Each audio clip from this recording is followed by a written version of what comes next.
সম্মানিত আশিকে রসুল ও হোসাইনি মুসলমানদের প্রতি আমার সালাম রইল। আসসালামু আলাইকুম ওয়া রাহমাতুল্লাহি ওয়া বারাকাতুহু। বিসমিল্লাহির রহমানির রহিম। আজকে আপনাদের সম্মুখে বায়াত সম্পর্কে কিছু আলোচনা করব। প্রত্যেকটি মুসলিম নরনারীকে একজন কামেল পীর মুর্শিদের হাতে বায়াত গ্রহণ করতেই হবে, নচেত তাদের উপর আল্লাহ পাক রব্বুল আলামিন রাজি খুশি হবেন না। এটা মহাগ্রন্থ আল কোরআনের বাণী। যদি কোনো ব্যক্তি বলেন কোরআন হাদিস মোতাবেক চলাফেরা করব আমরা, তাহলে সে ভুল বলবে। কোরআন হাদিস বুঝতে গেলে একজন অভিজ্ঞ মাস্টারের প্রয়োজন আছে। যেমন 2019 সালে ভারত ও অন্যান্য রাষ্ট্রে একটা মহামারী দেখা দিয়েছিল, সেটার নাম হলো করোনা ভাইরাস। এতে সমগ্র বিশ্ব জগতে প্রায় কয়েক লক্ষ লোকে প্রাণ হারায়। সরকারি ঘোষণা অনুযায়ী স্কুল কলেজে ছুটি ছিল। সেই সময় বেশিরভাগ লোকের মুখে একটাই আওয়াজ ছিল যে ছেলে মেয়েদের আর লেখাপড়া হবে না। কারণটা কি?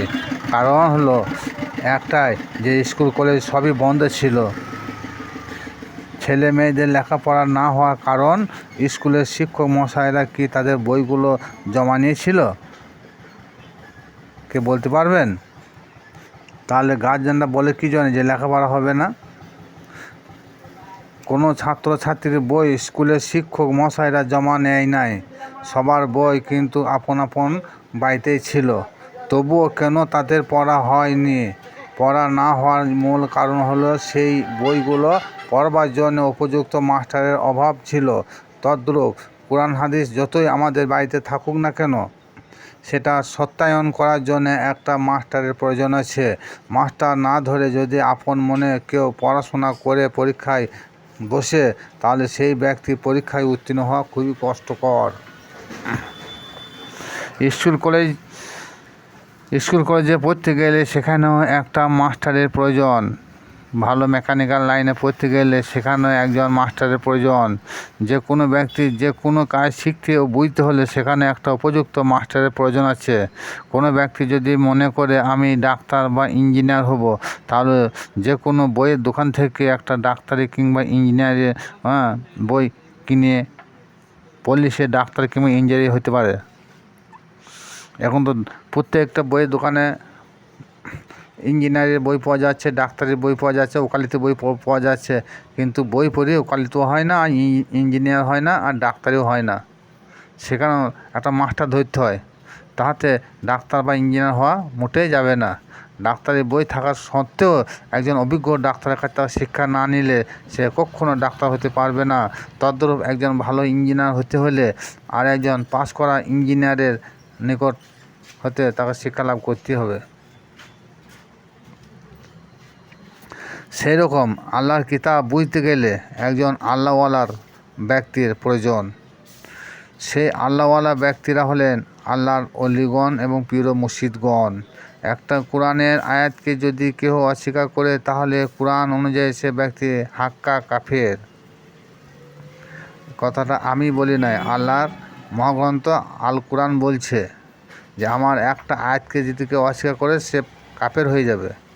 বায়াত গ্রহণ করার জন্য মহাগ্রন্থ কোরআনে কয়েক জায়গাতে আল্লাহ পাক রব্বুল আলামিন তিনি তার আদেশ ফরমিয়েছেন। যেমন লাকাদ রাদিয়াল্লাহু আনিল মুমিনিনা ইজ ইউবায়ুনাকা তাহতা শাজারাতি ফাআলিমা মা ফি কুলুবিহিম ফাআনজালা সাকিনাতা আলাইহিম ওয়া আসাবাহুম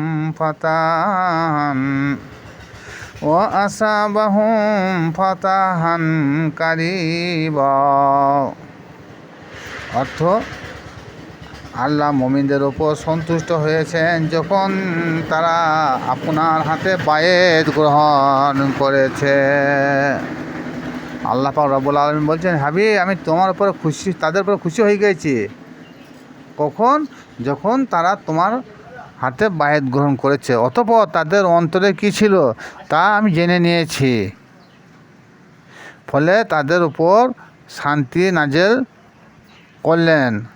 আল্লাহ বলছে যারা তোমার হাতে বায়াত গ্রহণ করলেন, হ্যাঁ, তাদের অন্তরে কী আছে না আছে আমি জেনে নিয়েছি। আমি তাদের উপরে শান্তি নাজেল করলাম এবং পুরস্কৃত করলাম।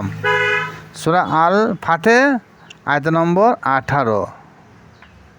এরপর সূরা আল ফাতে 10 নম্বর আয়াতে আল্লাহ বলেন, হে নবী, তোমার হাতে যারা বায়াত গ্রহণ করলো তারা আমারই হাতে বায়াত গ্রহণ করলো। এখান থেকে কী বোঝা গেল? আল্লাহর হাত আর রসুলের হাত, দুই হাত একই। 3 নম্বর কারণ হলো সূরা কাহাফ আয়াত নম্বর 17। এই আয়াতে আল্লাহ বলেন, ওয়ামা ইউদিলিল ফালান তাজিদা আল্লাহু ওয়ালিয়াম মুরশিদা। অর্থ, আল্লাহ যাকে পথভ্রষ্ট করেন তার কোনো মুর্শিদ রূপে সে অভিভাবক থাকে না। ওয়ামা ইউদিলিল ফালান তাজিদা আল্লাহু ওয়ালিয়াম মুরশিদা। সূরা আল কাহাফ আয়াত নম্বর 17। আল্লাহ বলছেন, আমি যাকে পথভ্রষ্ট করি সে কোনো দিনকার জন্য কাউকে মুর্শিদ রূপে অভিভাবক পাবে না। পীর হলো ফার্সি শব্দ, মুর্শিদ হলো আরবি শব্দ। যাকে পীর বলা হয় তাকে আবার মুর্শিদও বলা হয়। পীর ও মুর্শিদ একই মানে। যারা বলে পীর ধরতে হবে, কোরআনে কোথাও লেখা নাই। জানতে হবে তাদের শিক্ষা বোধটা খুবই কম। এক শ্রেণীর আলেম পীর ধরা বলতে তারা সাধারণ মানুষকে ভুল বোঝায়। একজন কামেল পীর মুর্শিদের নিকট হতে হাত রাখিয়া বায়াত গ্রহণ করার নাম হলো পীর ধরা। ইহার কোরআনের ফরমান। বায়াত গ্রহণ যদি কেউ না করে তাহলে সে কখনো মুসলমান বলে দাবি করতে পারবে না। বায়াত গ্রহণ যদি কেউ না করে থাকে তাহলে সে কখনো মুসলমান হতে বা মুসলমান বলে দাবি করতে পারবে না। পরিপূর্ণ মুসলমান হতে হলে একজন মুর্শিদের নিকট তাকে বায়াত গ্রহণ করতেই হবে, নচেত আবু জাহাল, আবু লাহাব, আবু সুফিয়ান, উকবা, ওয়ালিদ প্রমুখ এদের সহিত তার হাসর হবে। অর্থাৎ যে যেমন কর্ম করবে তার তেমন ফল হবে। আবু জাহেল, আবু লাহাব এদের কাফের হওয়ার মূল কারণ হলো হুজুরের হাতে কেহ বায়াত গ্রহণ করে নাই, ফলে এদেরকে কাফের নামে আখ্যায়িত করা হয়েছে। বায়াত গ্রহণ করলে উপকার কী? প্রশ্ন হবে। বেশ তো নামাজ যা পড়ছি, এটা আল্লাহর দরবারে কোনদিন গ্রহণযোগ্য হবে না। উপকার হলো যে ব্যক্তি বায়াত গ্রহণ করলো, প্রথমত সে একজন নিজেকে মুসলমান বলে দাবি করতে পারল। সূরা আল ইমরান আয়াত নম্বর 102। এই আয়াতে আল্লাহ বলেন, তোমরা মুসলমান না হয়ে কবরে এসো না।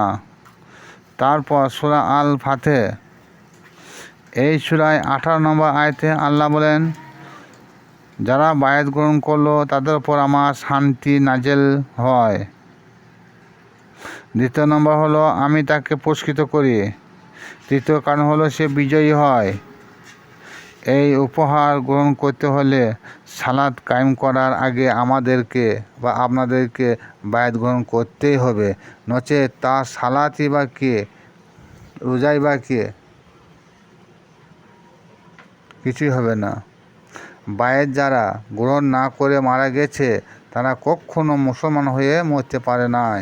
মৃত্যুর পর যখন হাসরের মাঠে সমবেত করা হবে তখন প্রত্যেক সম্প্রদায়ের লোককে তাদের নেতা বা ইমামকে ডাকবে, যাদেরকে ডান হাতে আমল নামা দিবে। আমল নামা তারা খুশির সহিত পাঠ করবে এবং তাদের উপর বিন্দু পরিমাণও জুলুম করা হবে না। এটা সূরা বানী ইসরাইল 71 নম্বর আয়াতে উল্লেখিত। তাহলে মৃত্যুর পর প্রত্যেক ব্যক্তিকে কবর হতে একদিন না একদিন হাসরের মাঠে তোলা হবে। সেদিন তার ইমাম কে হবে? কোনোদিন কেউ কি এই সম্পর্কে কোনো চিন্তা ভাবনা করেছে? চিন্তা ভাবনা যদি মানুষ করতো তাহলে একজন কামেল পীর মুর্শিদের নিকট বায়াত গ্রহণ করত। নামাজের কথা কোরআনে আছে মানি, রোজার কথা কোরআনে আছে আমরা মানি, হজ জাকাতের কথা কোরআনে আছে মানি, কিন্তু বায়াতের কথা কোরআনে আছে তাহা আমরা কেন মানতে চাই না? যাদের বায়াত গ্রহণ করার ইচ্ছা নাই তাদের কাছে প্রশ্ন থাকল, কাল কিয়ামতে হাসরের মাঠে আপনাদের ইমাম কে হবে এর চিন্তা ভাবনা করবেন। কোরআন বলছে সূরা বানী ইসরাইল 71 নম্বর আয়াত, প্রত্যেকটা মানুষকে কাল কবর থেকে তোলা হবে এবং তাদের ইমাম সহ তাদের ইমামকে তাদের কাছে ডাকা হবে। সেই ইমামের সম্মানের খাতিরে আল্লাহ বলেন, আমি প্রত্যেকটা ব্যক্তিকে ডান হাতে আমলনামা প্রদান করব এবং তাদের প্রতি একটা খাজুরের আটি পরিমাণও জুলুম করা হবে না। আপনি ভাববেন মসজিদে ইমাম সেদিন আমার সাথে থাকবে, কিন্তু একটু চিন্তা ভাবনা করে দেখুন, মসজিদে তো প্রতি বছরই ইমাম চেঞ্জ হয়, তাহলে কাল কিয়ামতে হাসরের মাঠে কোন ইমামটা আপনার সাথে থাকবে? এ সম্পর্কে আপনারা একটু চিন্তা ভাবনা করবেন। আবারও বলছি, কথাটা খুবই ইম্পর্টেন্ট কথা,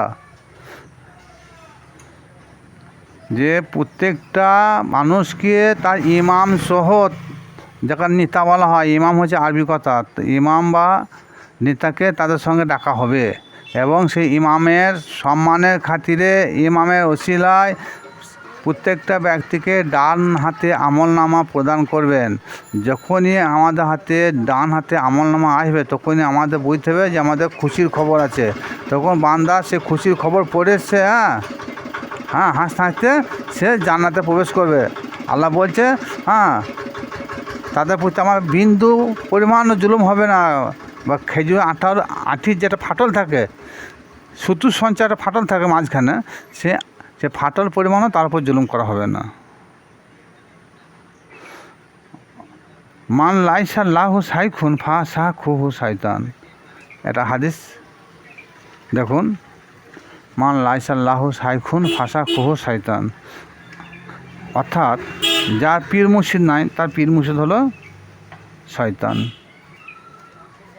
তাহলে এবারে চিন্তা ভাবনা করবেন যে একজন পীর মুর্শিদের কথা শুনে জীবন কাটাবেন না মসজিদের ইমামের কথা শুনে জীবন কাটাবেন। কারণ একজন মসজিদের ইমাম তিনি চান যে আমার এবং আমার পরিবারের কি করে পেট ভরবে, কি করে মাসে আমি 5,000 10,000 টাকা তুলব, তাতে সে যত রকম পারে কৌশল অবলম্বন করুক। কিন্তু একজন পীর মুর্শিদ তিনি কোন জায়গায় বাইরে সফরে গেলেও, ওয়াজ করতে গেলেও কারো কাছে পয়সা কোন দাবি করতে পারে না। একজন পীর মুর্শিদ বিনা স্বার্থে, বিনা অর্থে তিনি বাইরে গিয়ে সফর করেন, লোকের দরজায় ঘুরিয়ে বেড়ায়, অথচ কোরআন হাদিসের কথা তাদের কাছে তুলে ধরে। একজন আলেম, একজন মৌলবী, তেনারা অর্থ ছাড়া কিছুই বোঝে না। মসজিদে ইমামিতে করতে গিয়ে আল্লাহ নবী পাক সাল্লাল্লাহু তাআলা আলাইহি সাল্লাম কত টাকা বেতন নিয়েছেন?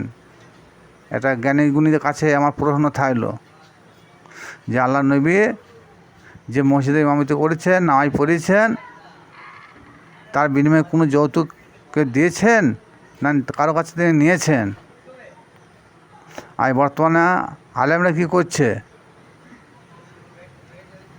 মসজিদে যারা আছেন তারা বলছে 10,000 লাগবে, কেউ বলছে 15,000 টাকা লাগবে, কেউ বলছে 8,000 টাকা লাগবে।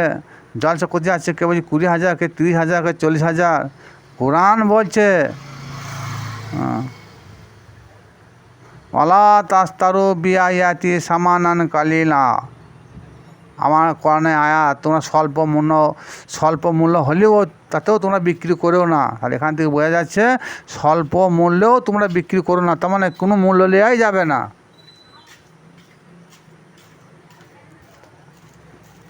সূরা ইয়াসিন আয়াত নম্বর 21। এখানে আল্লাহ বলেন যে যারা অর্থের মোহে হাদিস কোরআনের কথা প্রচার করে তাদেরকে অনুসরণ করিও না। যারা কিছু বিনিময় চায়, তাহলে একজন হাফেজ, একজন মৌলবী, একজন দক্ষ আলেম, তারা হাদিস কোরআন প্রচার করছে, জলসা করছে, ইশরা সাহেব করছে, তারা সবাই তো বিনিময় চাইছে, কিন্তু কোরআন বলছে তাদেরকে মূলেও অনুসরণ করো না। তাহলে যারা পয়সা বিনিময়ে ইমামতি করছে তাদেরকে অনুসরণ করা যাবে? আপনারা চিন্তা ভাবনা করবেন। দেখুন সূরা ইয়াসিন আয়াত নম্বর 21। ভিডিওটা যারা প্রথম থেকে শেষ পর্যন্ত দেখলেন তারা বেশি বেশি করে শেয়ার ও লাইক করবেন। খোদা হাফেজ।